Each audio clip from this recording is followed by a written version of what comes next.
If this past weekend told us anything, it is that summer is right around the corner. Many people broke out their flip-flops this weekend while they were out and about. But are those types of footwear good for your feet? Joining us now, we have Sanford Podiatrist, Dr. Derek Mcglister, with some great tips to keep us on our feet this summer. Welcome back to the show. Yeah, thank you for having me. Absolutely. So, like I mentioned, lots of people were wearing their flip-flops this weekend, right? Yeah, we all were, I think.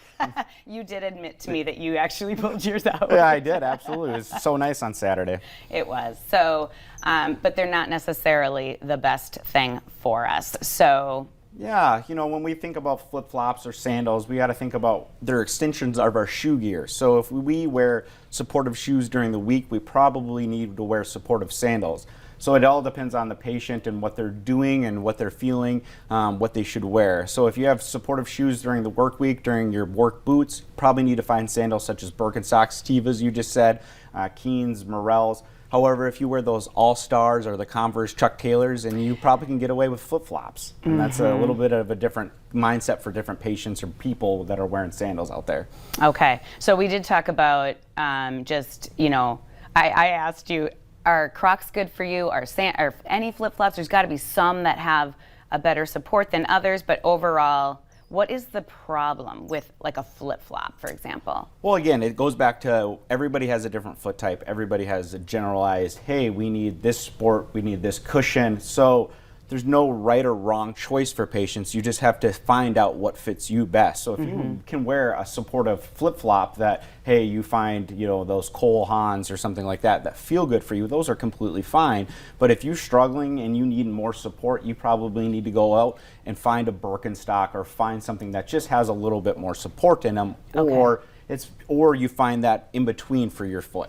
Okay. Is there anything to be said about, you know, just how your toes are separated in sandals? Does that make a difference? That all depends on what type of foot type you have, or if you have what we call bunion deformities or a hammer toe deformities, because some people, if they're wearing different shoes and different sandals, they'll ultimately struggle with certain shoes or sandals.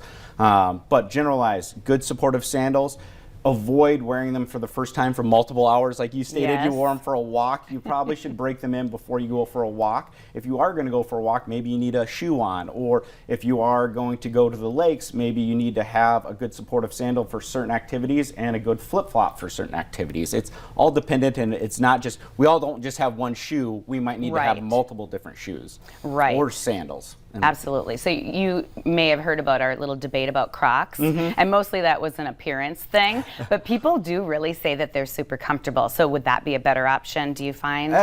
Crocs are not super supportive, but again, it all depends on patients. If you like them, they feel good, they don't cause your feet to be painful, it's okay to wear. Yeah. It's all about those sandals, flip-flops that are discomforting. If you trip or fall or roll your ankle really easily, you really just need to pay attention to those things and then avoid those kind of shoes or sandals. But if Crocs feel great for you, wear them. I don't care. It doesn't matter. It all is what you're feeling on your feet. If they're painful, don't wear them. Right. It's time to change to a different shoe. Yep. And that's something too, I think I've noticed, you know, just changing periodically through, you know, for different activities, like you said, but changing up throughout even a day. Yeah. If you're on your feet a lot. We just talked about, I wore some sandals this last Saturday, and they caused my feet to be irritated. And why? Because I wore them for a long walk when I probably don't need to wear them. Yeah. So I probably should have wore a different sandal for that walk and just made sure, hey, I just need to not wear that sandal the rest of the day and get back into different shoes or a sandal or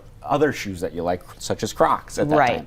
So what about runners? We've got a lot of people out there walking and running. So, I mean, do you have tips for them? Well, again, it all goes back to everybody has a different foot type. So it's hard for me to say everybody should do this, everybody should do that. However, if you do like certain shoes, if you find a running shoe that works really well for you, you should really just buy a couple pairs of that running shoe. If you know that you kind of have these hammering toes at the end of your feet, you might need a little bit of padding in the end of your shoes or something along those lines. But you need supportive and comfortable shoes to get you through your work week or your work day. Okay.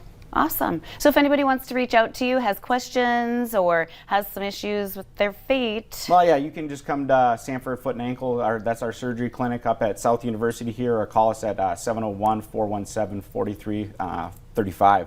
Awesome. Thank you so much for being with us. All right, it's important thank you so as we much. go into the summer. Yeah. So Absolutely. Thank you. Coming up on today's show, we have much more, so stay with us.